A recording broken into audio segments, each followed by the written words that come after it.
So we're finally at the bodywork stage, and the madness of metalwork is behind us, thank God, because it was dragging on for a little bit there.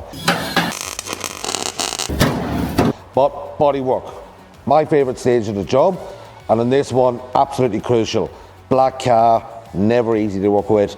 Black shows up every single little imperfection, so there's going to be a lot of extra hours going into this bodywork. The bonus is, a lot of the panels are really good to start off with, but that doesn't actually change much when it comes to a black car. It's endless hours of rubbing through every layer until you get that perfect finish and surface for the paint to lay down on. So we'll get stuck into these panels and see how we go.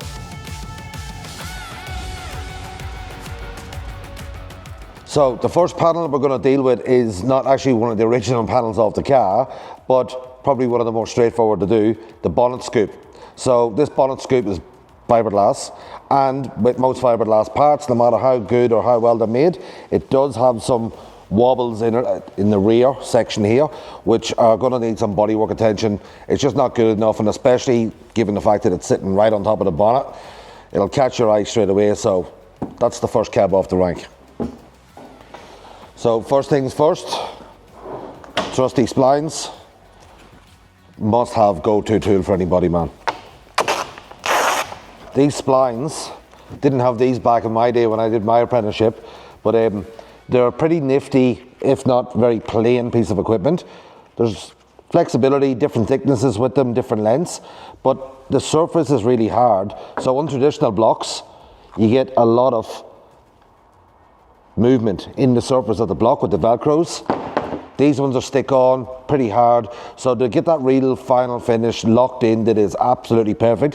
Whereas these blocks are great for chopping through the hard work, these are great for finishing, especially on black cars. So we'll start with these and we'll give it a bit of a rough up. It'll show up where all the lows are, at least we know the areas that are going to need attention with a little bit of body filler. So a little tip with these, the sticky back sandpaper. If it's as cold in your garage at home as it is in mine right now, middle of winter, freezing, they don't tend to stick too good. So get the hot air gun out, soften them up a little bit, press them on, they'll stay on there a lot longer and do a really good job. If you haven't got a hot air gun, just borrow your wife's hairdryer. Just don't tell her you did it. You get in trouble like I always do.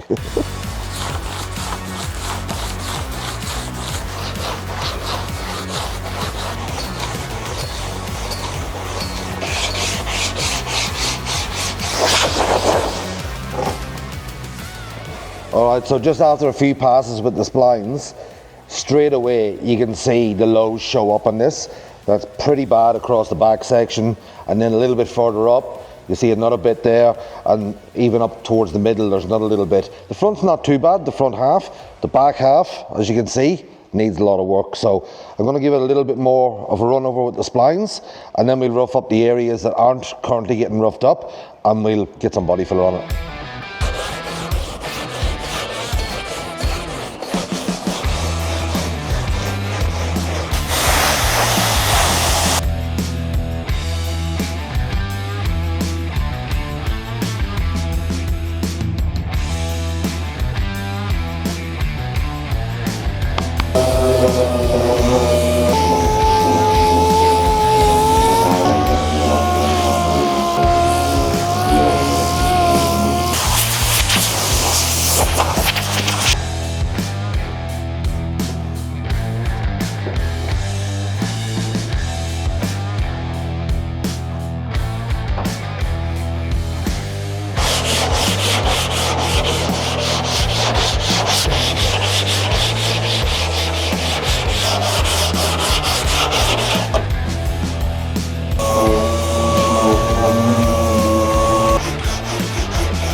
So while I'm here rubbing these panels in the bodywork zone, I'm thinking about all of the other things that I need for this build. You know, I need primer, I need subframe black, I need satin black, and a whole host of other things. So I'm just going to pop down first thing in the morning, go to Autobarn, pick up a few bits and pieces, and then I'll come back and continue on with the rest of the bodywork.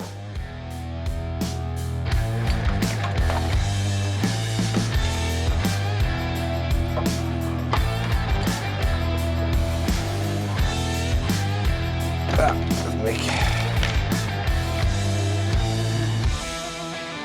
Oi. Hey, what's going on, mate? What are you looking at? Ah, the 2 turbos that you're going to buy me.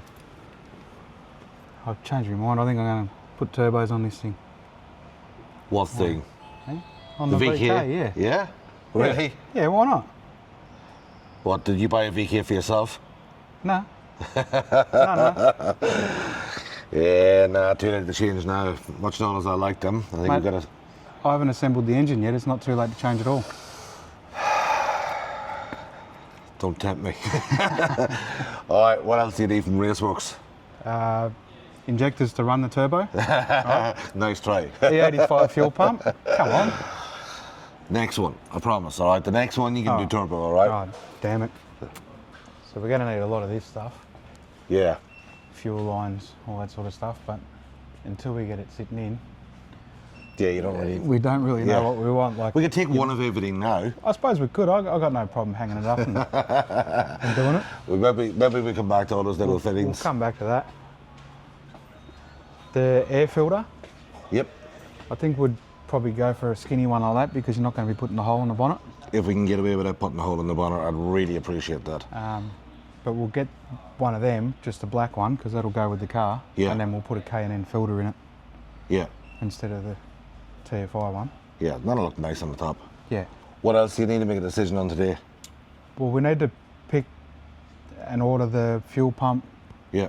and fuel rail stuff for the carby, which they'll have all that here, so we can pick all that.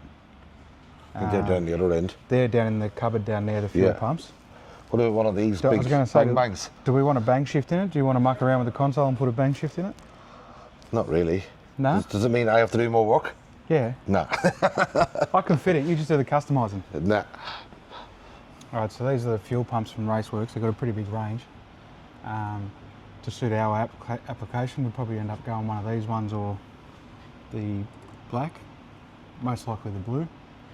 What's the difference between those two? The blue one's got a lower flow rate, Yep. whereas the black one's a little bit higher, but we may not need the black one once I work out. Give her plenty of fuel, Mick. Give her plenty. The black's probably better because we can put a reg in it, Yeah. and then we can slow it down if it does need more. We've got that option to have. Yeah, tweak it. So, Yeah. Can never have enough fuel. nah.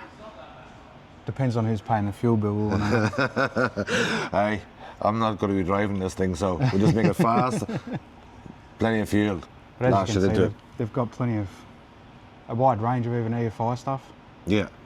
If we Do go you to need a wiring kit? Yeah, they do wiring kits. Yeah. Yeah, they do. I'm pretty sure they do a wiring kit. I think more in their fuel injection stuff. I haven't seen a lot of carby stuff, but Yeah. they do it. Need that one and that one if we're going to have that one. See that and that? When the green machine gets done, I'll let you go nuts on the 8, okay? With twin turbo rails, because it is a bar turbo. Yeah. Yeah. Done. All right? I'll hold you to it. All right, done. All right, so over here we've done over there with all the technical stuff of getting the engine happening. Yep. Now we've got to make it look good. So we'll have to go one of these. All right, Yeah, which is for the nice. accelerator cable and return spring and stuff like that. Yeah. Another addition to make it nice with the black and all the colouring that we're going for. Yeah, be cool. Fuel rail for the carby. Yep. Nice braided hoses and stuff will make it look really good as well. That's what I like to hear. As long as it sounds good, goes good, and looks good. It'll do all three, mate. We want the trifecta, Mick. That'll look good. We'll have the trifecta, no problem. It'll probably be safer as well that we don't have the old sticky accelerator. Yeah, it's right. Dual return springs and stuff on it. It's a much better setup. Yep. All right, cool. What else is on the list? Well, we can just keep going and going all day if you want. Yeah. I think we're going to need a trolley soon. Start I loading reckon. all this stuff up. I reckon so. Right, so if we come around here, we've got the catch cans, Yeah. which I think is something that we'll definitely put in because the bigger the motor, they like to breathe a bit better. Yeah. I reckon we'll probably go for this one here. We can bolt it to the front of the head. Yeah. That'll be nice and neat. Yeah. Otherwise, Well, there's room now for there's room no aircon. But I reckon we'll definitely go with one of them, and then when we put the aluminium rock covers on it, Yeah. we can have the nice fittings come into it. Yeah, that'll look really nice. That'll be Yeah. tidy. Yeah. Beautiful. All right, so before we head back, need to point out which oil we're going to use. Yeah. All right. With being a hydraulic roller, we'll go like a 1040, 1010s racing oil. the earlier model sort of flat tappet stuff likes the thicker oil, whereas these hydraulic rollers don't like the thick oil. Yeah. And I'll set all the bearing clearances up and stuff like that. As you're building the motor to suit the oil, yep. And we'll also get some Penrite running in oil. Yep. Which is a 1540. What's the normal like running in? What do you prefer for this engine? Like running time? Is it time, kilometres, bit of both? If it's not going on an engine dyno, it's sort of kilometres and make it work. Yeah. So if you can get like a trailer or a few boys in the car loaded up and make it work, bigger the better. Yeah. Oh, we've got that covered. Yeah, we've got that covered between all of us. But yeah, if it's on a dyno, it normally takes about half an hour to run in. Yeah. And then you sort of cook the oil and everything on a dyno, so you pretty much change the oil straight afterwards. Yeah.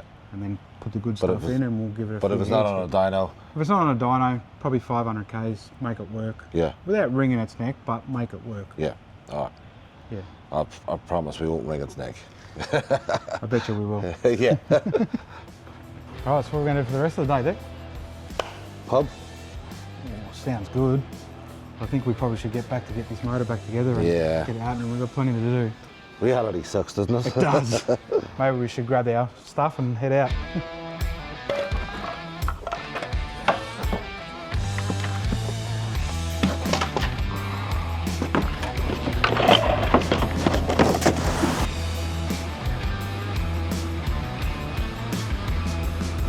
Alright, so we've got the block back for the VK. We've got the new crankshaft. The heads have been sandblasted and ready to go together. New con rods, new pistons. What we're going to do now is we're going to put the main bearings in, measure the bearing clearance for the mains. Then we'll move on to the con rod bearing clearances. Once we've done that, we'll put the pistons to the con rods, put them in, we can dummy it up, get the deck height and work out our compression ratio and how much we're going to take off the deck. So yeah, let's get it happening.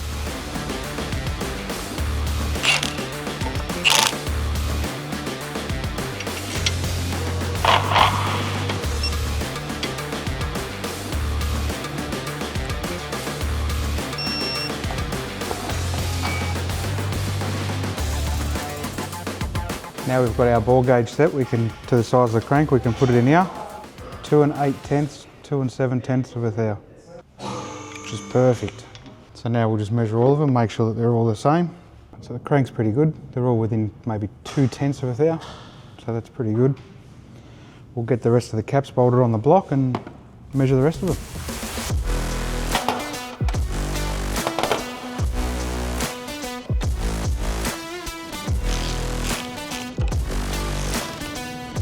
Again, now that we've got the ball mic set to what size we want, we can put it in the con rod.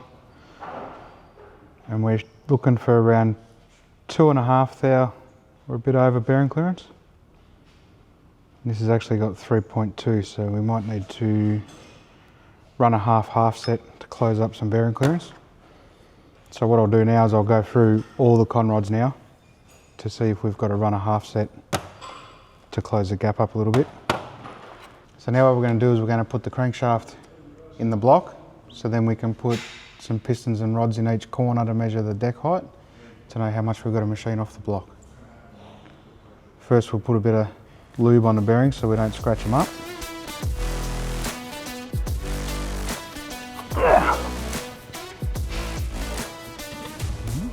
Where's the problem? Well, we have a slight little problem here. The counterweight of the crankshaft actually hits the block. It does do that on some 308s when you're doing a 355 stroker, which is not an issue because we've still got to balance the crank, so we can turn the counterweights down and we can relieve the block a little bit to get it out. But it won't stop us from measuring our deck height now anyway, so we can keep going.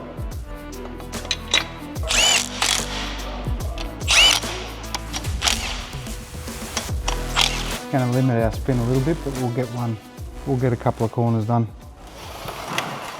Make sure we'll wipe some muck out of the ball, make sure it's clean, because it obviously hasn't had a final wash yet because we're still dummying, but we don't want to scratch the pistons and